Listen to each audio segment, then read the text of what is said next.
You need to be part of a certain group. If you are a marketplace, you need to be aware about how well you are competing with these giants like Amazon or eBay or other companies. So having the knowledge right now is power, and having the data to benefit from the knowledge that you possess, that's something that makes totally the difference. You're listening to The Growth Booth, the show focused on achieving lifestyle freedom through online businesses. Whether you're looking for step-by-step strategies to start building an online business, simple game plans to grow your business, or proven lifestyle freedom frameworks, you are in the right place. Stay tuned and be sure to join the thousands of listeners already in growth mode. Hey everyone, Aidan Booth here. Welcome to another episode of The Growth Booth. This is episode number 90, and today we are going to be doing something a little bit different. We're going to be talking about a trade tool, something that has become very much a secret weapon for me, something that I think about as being a little bit like a crystal ball that can let me see into the future a little bit, and also a barometer to help me gauge where I'm at. Now, there are some trade tools that can almost make or break your online business. And in my experience, the tool that we're talking about today, SEMrush, is one of those. This is a tool that I've been using for over a decade now. Okay, so if nothing else, that should show you how important it's been in my business. So I've convinced the senior marketing research manager at SEMrush to come along and join us here today to answer a few questions and to give a few ideas about some of the things that you can do with SEMrush that you may not already be aware of. Now, his name is Fernando Angulo. So I hope I pronounced that right there, Fernando. Thanks for joining us on the call today. Thank you, Aidan, for having me here today. I'm happy to share any useful knowledge that I have. You know, just to begin with, I'd love if you can explain briefly what SEMrush does. What are the sort of the primary challenges that it helps online businesses, online marketers like me solve?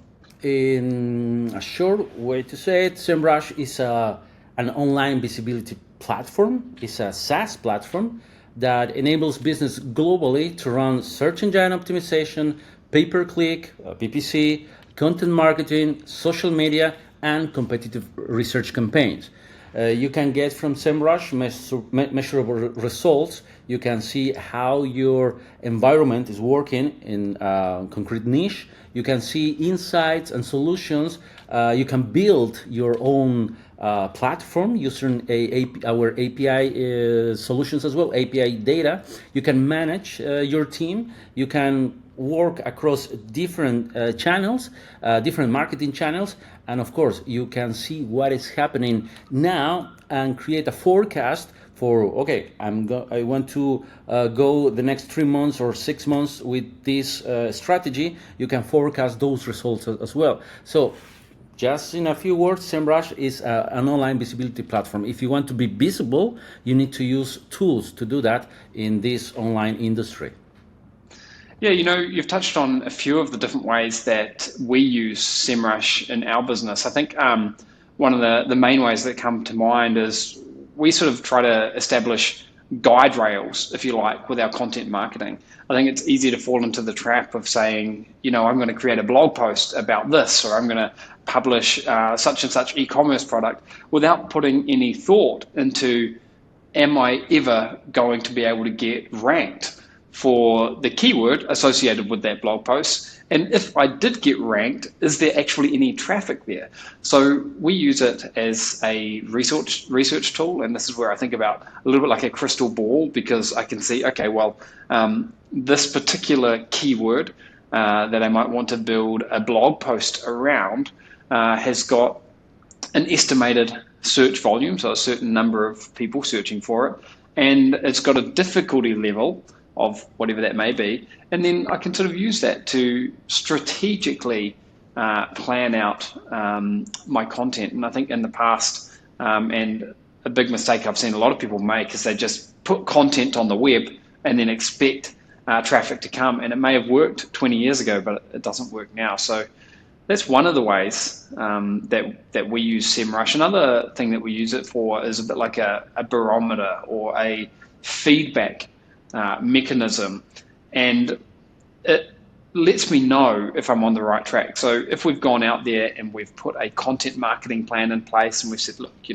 we're strategically going to try to get rankings and traffic and visibility around a certain group of keywords, how are we actually progressing with that? Because if you don't have something to give you feedback, then you may be close to a breakthrough. You may be close to getting on the first page of Google, for example, but you wouldn't know it. So that's kind of like if you like, almost like a GPS system for online visibility. And the other thing that I use SEMrush for a lot is spotting opportunities, because I log into the interface and it tells me what my keyword rankings are, different visibility metrics.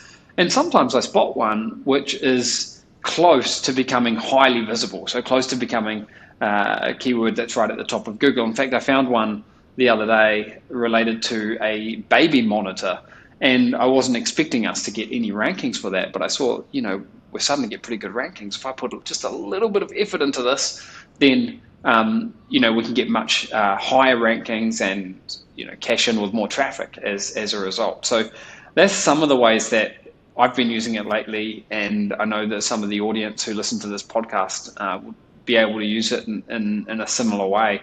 You mentioned a whole range of other ways that it can be leveraged, so I'm keen to dive into some of those shortly. What would you say, so I've sort of shared some of what my most popular features are. What would you say are some of the most popular SEMrush features for online businesses that you've seen, and how have you seen other people using it, and the most popular features, if you like? Fantastic. Yes, the way you explain it, how you are using it, is brilliant. That's the way that you need to be using it.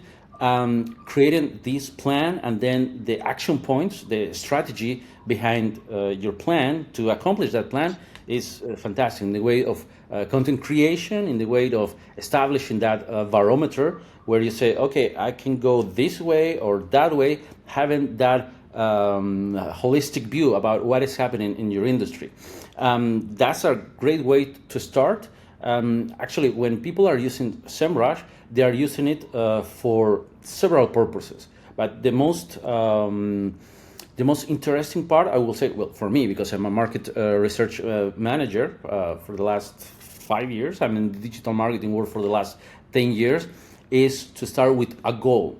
Setting goals with SEMrush is just amazing. You should start with a tool that is called market research, which is in the trends. It's a .trends platform where you can see where exactly you are in the industry. If you are in the healthcare industry, automotive industry, finance industry, whatever in the industry you are working on right now, you need to identify yourself how far you are from the leaders of the market, how established you are as a competitor, because we are in a competitive landscape, all of us, and you need to be aware about your market share. These terms are very technical in an economic way of point of view, but market share is really important to identify your strengths and weaknesses. For example, with market research tool, you can identify the sources of traffic that are the most popular for your competitors and the ones that are bringing more success to them. And just for an instance, most of the people are using organic traffic for their own benefits, which is great. You can do it that establishing your keyword plan, doing your keyword research, creating content based on keyword questions or with keyword phrases. You can enable that to the power of organic search. But that's not the first source of traffic. The first source of traffic for basically any industry is direct traffic. And in direct traffic, you can have basically everything. You can have brand exposure, you can have your brand awareness there, you can have even your social media results, you can have everything. That's why you need to be focusing on what is working in your industry. Just as an example, I can tell you that, for example, in the gambling industry, the most popular source of traffic is not organic traffic, is referral traffic. So with referrals in the gambling industry, doing partnerships between each other, having their several sources for acquiring traffic, that's something that is working really good for them. If you are open to establish a business or to go into the gambling online business, you need to be aware of that. Just doing SEO is not going to work there. In other industry, in the healthcare industry, so basically the second largest provider of traffic, source of traffic, is also not SEO, is basically paid advertisement, because you have so many SEO sources for SEO competitors for the healthcare industry. You can have their Wikipedia, the central, I don't remember. The Mayo Clinic is a big one. No, I mean Mayo resources. Clinic is another one. Oh yes, you can have that as well as reference.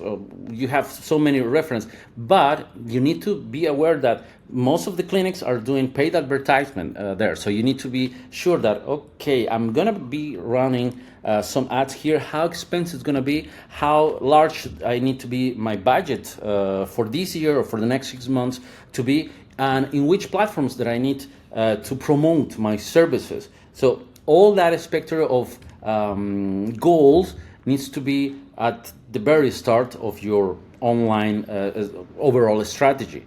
Then many people are using also tracking systems. That's the second part. You set up a goal, you have your strategy, your tactic points, then you need to be measuring what is happening inside of each single category. So you are working on your SEO, how good your website is performing technically. You need to have your site audit. You need to be aware about how good your web page is, how good the Google bot is crawling all the pages that are important for you. If you have landing pages, you are creating them, they are being indexed by Google. You have the possibility to index all those landing pages as well.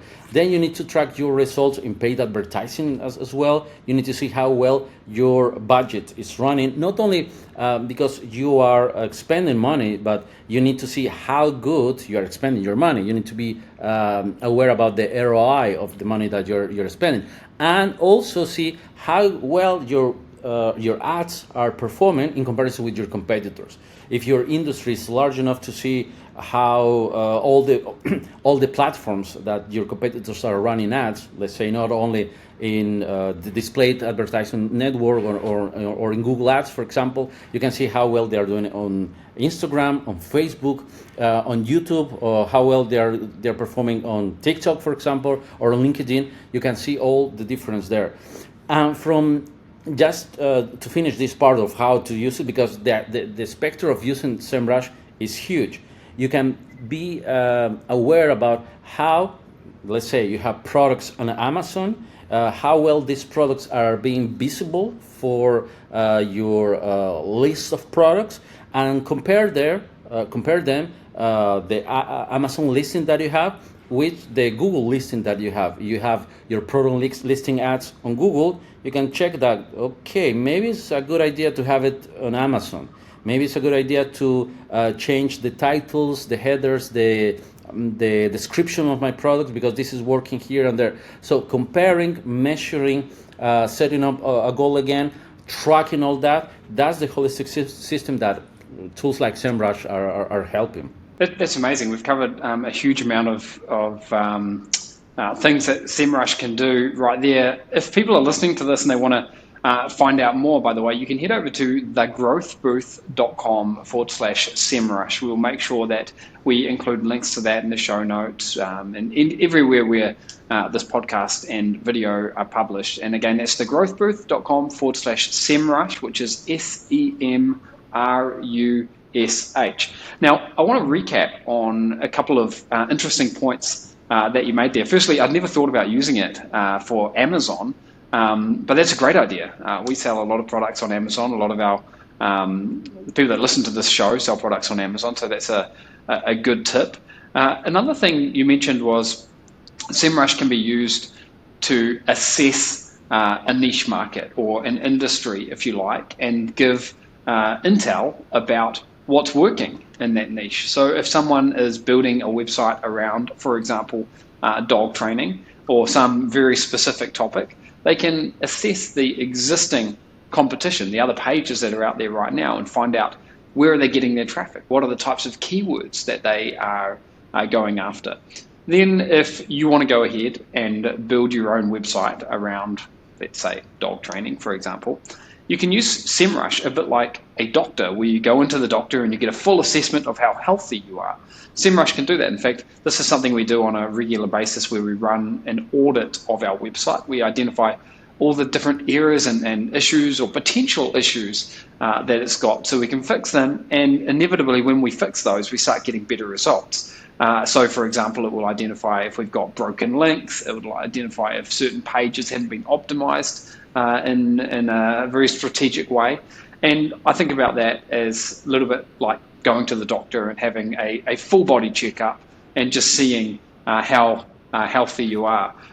So a couple of points there, just again about how I sort of think about this and relate it back to what we and what a lot of our listeners are doing with online business. How would you say SEMrush is different, or what unique points does it have compared to some of the other tools out there? Obviously, there are dozens of different search engine optimization tools, dozens of different content marketing tools. What would you say makes SEMrush different? Oh, that's a great question. And for sure, I will make the strategic point for making this differentiation point, the way that we are changing as the industry is changing. We are flexible with all the processes that we have. In some cases, some of the features that we have launched, they are massively accepted by our users because they need it. And they need it because we also, internally, we have a big marketing team inside of SEMrush, around 50 or 80 people that are working with our tools as well, and we're using them on a daily basis. And we say, okay, this new feature needs to be there because we need it. And we ask some of our partners that, okay, what do you think about this feature? What else you will add to them? Having these brainstorms with clients, with the internal teams, we are able to launch this type of features.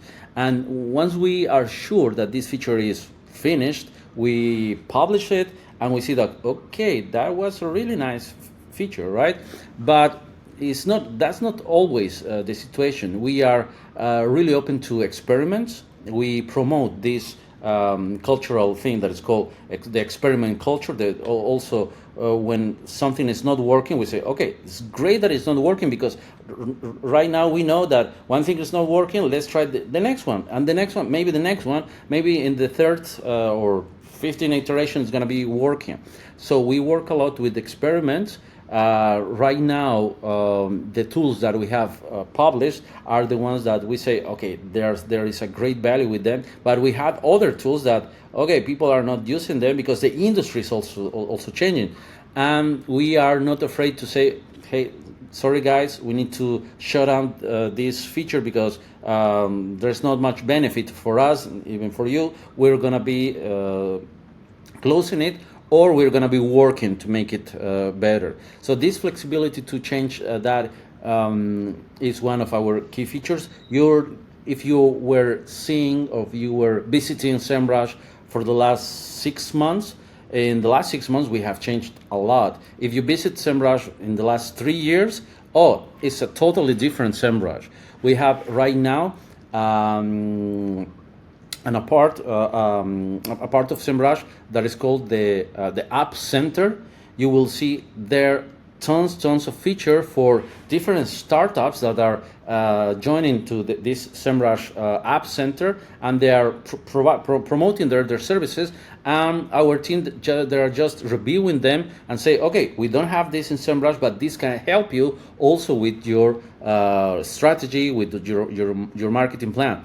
I don't know any other tool that has an app center joining the forces of, let's say, tools that are working in the areas that we have no features with, or in the areas that they are just for a certain purpose. For example, we have a tool that is meant to be working only with reviews for advertisement. You can create your ad, and you need to be sure that, okay, how well this ad will run with this audience, with this target location, how will this will perform. And we have a tool that asks directly people that are in that industry, and you can receive in terms of minutes or couple of hours all the reviews that you want from that advertisement. So that's something that we didn't have in the past. Many other tools they don't have. We have it that in our app center, the recommendation apps for advertisement. Also, we have different tools that are working with AI. Just for an instance, our writing assistant is one of the best ones. I will say that because I tried a different other spectrum of tools. It's one of the best ones because you can see there the SEO equivalent for scoring, how good is going to be working for SEO, how good is going to be working for human interest, how well structured the content is in terms of tone of voice. So if you are writing a content for a blog in the legal industry, there needs to be a very technical language to be addressing those certain users. But if you are writing a post about for the hospitality industry, for a vacation blog, whatever, the tone of voice needs to be different. And those approaches are means to be very logical, right? But this will make it more easier for any user to write posts in different industries. So if you're an agency, this is the best tool that you can have for your writers. And just checking the total amount of scoring for the writing assistant, you can be sure that the content that you're creating is for an evergreen piece of content, not only for just a couple of months or 3 months. This is going to be something that is going to be lasting for a long time. That's the purpose of SEO. So we have several tools to work for every single part, but the most convenient one to use that makes the difference in our industry are the ones that we are also using internally. Right. You know, one of the things that I've always been impressed with SEMrush is that I feel like, having used it for over a decade, there's a really strong foundation of intelligence that we can draw into. So, for example, search volume is one of them that I keep coming back to. Competitive analysis, so we can look at things like the domain authority or the page authority of another competitor, for example, or even to assess how well we are doing. Something that I've noticed a lot, though, and you've made a couple of mentions of it, is, you know, the industry and the way that people getting traffic is changing. So it's not always that, you know, the number one source of traffic is going to be organic in the search engine. Sometimes it's referral. What have you seen change with, more in regards to that, with visibility and the way that websites are getting traffic, maybe over the past few years? Are you seeing that, generally speaking, there's a lot more social traffic happening, there's more referral traffic happening, or is it very much industry specific? Yeah, I will say that is pretty much industry specific, but we have the numbers for the global traffic acquisition situation in 2022, for example, and there in the first place is direct traffic, the first source of traffic for basically every single industry. By far, the second largest source of traffic for all the industries is organic.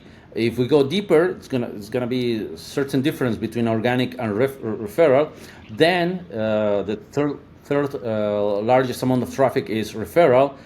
Then we go lower. The numbers are pretty much really low, like 1% or 0.8% with the global traffic, which is social media traffic. Is really low, but the impact of social media traffic goes really, really high on direct traffic. The results of social media are not always visible in terms of global traffic, but in terms of brand awareness are really good for direct traffic. Then the last amount of traffic, the last source of traffic, by far the number is really, really, really low, but it's paid traffic. in total numbers, in absolute numbers, the the result means that you have millions of possibilities. You have even billions of possibilities for user acquisition. But the thing is how good these users are targeted, how good these users are selected for your own purposes. If you are targeting the whole world, that's not going to work for anyone because the interests are so different. The target proposition that you need to build, your buyer persona, your perfect user, needs to be the one that your business needs. Even for those big monsters like Amazon or Apple, or even for Google users, the situation is changing a lot. And during the pandemics, the situation was totally different from anything. We were expecting in 2019, just for an instance, that in 2019, 2020, and 2021, the situation, the fluctuation between users that were using desktop devices and mobile devices is going to be totally different than the situation that is right now. Mobile users are, of course, the number one, but they are not the number one by far. In countries, for example, like in the US, the amount of users using PC devices are slightly lower than mobile devices. During the pandemic's deal was like 50% of the users were using mobile devices, 50% of the users were using desktop devices. Right now, the situation is not that different because people are using desktop devices. So, in any case, if you are building a website, not only concentrate on mobile devices because desktop is there. People are still wanting that experience of a desktop device. The dynamics for this is totally different for every single region. In the US, they are using desktop devices, mobile devices. If we go to Asia, in Asia, the situation is completely different. Most of the people, like 79%, are using mobile devices. In countries, for example, like Brazil, the mobile using is around 85%. So you can say that, okay, we are not in a mobile device world yet. Maybe we're not going to be there, but still, you need to be aware about what devices your users are using, and you need to build a better experience for mobile devices or a better experience for desktop or the same experience for both of them. I will always say that you need to know really well your users first, then go from the traffic sources, then go for the strategy. If the strategy is direct traffic, which is basic for everyone, it's good to have in mind to do more awareness campaigns. If the traffic source, the first one, is referral traffic, you need to be aware about how many partners you have, about if you are running an affiliate program, or you need to be part of a certain group. If you are a marketplace, you need to be aware about how well you are competing with these giants like Amazon or eBay or other companies. So having the knowledge right now is power, and having the data to benefit from the knowledge that you possess, that's something that makes totally the difference. Yeah.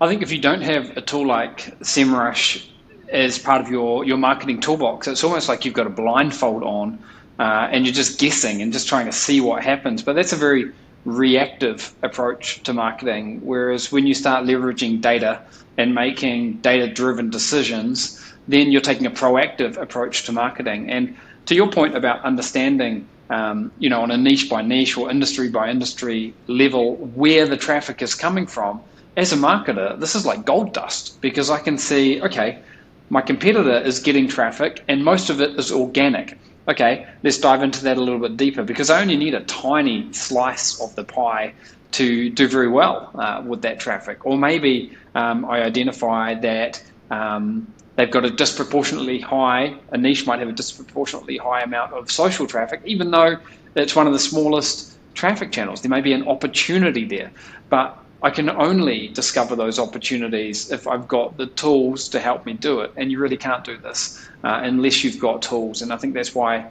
SEMrush has become one of the most, if not the most important tool in our marketing toolbox, certainly our content marketing toolbox. This has been a real eye-opener.